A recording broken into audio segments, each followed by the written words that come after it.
अखिलेश यादव के इस बयान से गरमाया यूपी का चुनावी माहौल। अखिलेश यादव ने बताया क्यों नहीं हो रहा है मिल्कीपुर में उपचुनाव।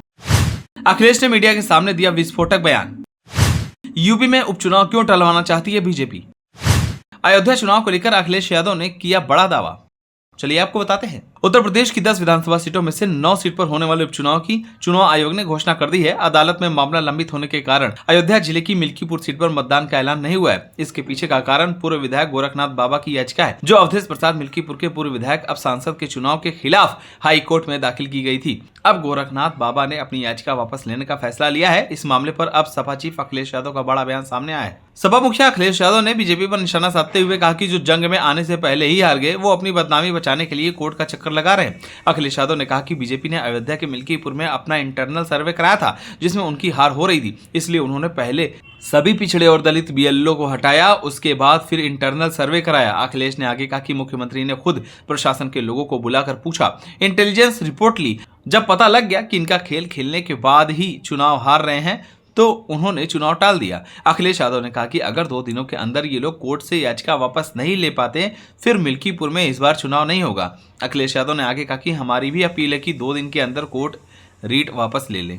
आपको बता दें कि अखिलेश यादव के इस बयान से पहले अयोध्या से सपा सांसद अवधेश प्रसाद ने भी एक बयान दिया था। सपा सांसद अवधेश प्रसाद ने मीडिया से बात करते हुए कहा था कि मिल्कीपुर विधानसभा क्षेत्र में भारतीय जनता पार्टी को करारी हार का सामना करना पड़ेगा। उन्होंने बताया कि भाजपा पिछले 1 महीने से वहां अपने दर्जनों कार्यकर्ताओं को तैनात कर चुकी है, लेकिन इससे कोई भी फर्क पड़ने वाला नहीं है। साथ ही सपा सांसद अवधेश प्रसाद ने कहा कि मिल्कीपुर में समाजवादी पार्टी बहुत मजबूत है और इस बार हमारी पार्टी इतिहास रचेगी। हमें 50,000 से 60,000 वोटों से जीत मिलने का पूरा भरोसा है। ये जीत 2027 के चुनाव का राह और भी मजबूत करेगी और भाजपा को बड़ा झटका देगी।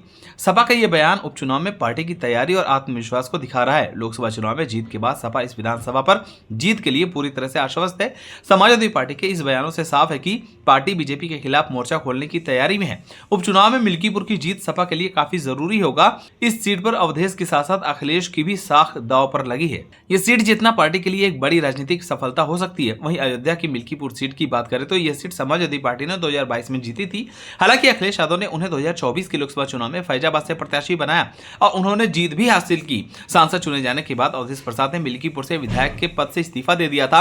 इस सीट पर सपा ने अवधेश प्रसाद के बेटे अजीत प्रसाद को ही प्रत्याशी बनाया था। आपको बता दें कि अजीत प्रसाद पर हाल ही में मारपीट करने और फिरौती मांगने के मामले में एक केस दर्ज हुआ है। उत्तर प्रदेश की जिन 10 विधानसभा सीटों पर उपचुनाव होना था, उनमें मैनपुरी की करहल, कानपुर की सीसामऊ, प्रयागराज की फूलपुर, अम्बेडकर नगर की कटेहरी, मिर्जापुर की मझवा, अयोध्या की मिल्कीपुर, गाजियाबाद सदर, अलीगढ़ की खैर, मुजफ्फरनगर की मीरापुर और मुरादाबाद की कुंदर की सीट शामिल है। हालांकि अभी सिर्फ 9 सीटों पर उपचुनाव घोषित हुए हैं। मिल्कीपुर सीट पर तारीखों का ऐलान नहीं हुआ है। आपको बता दें कि यूपी की 9 सीटों पर 13 नवंबर को वोट डाले जाएंगे और इसके नतीजे की घोषणा 23 नवंबर को होगी। बहरहाल अयोध्या उपचुनाव बड़ा ही दिलचस्प होने वाला है। अब देखने वाली बात होगी कि अयोध्या में किसकी जीत होती है और किसकी हार। आप सभी को क्या लगता है, हमें कमेंट कर जरूर बताएं। अगर आप नए तो हमारे चैनल को सब्सक्राइब करें।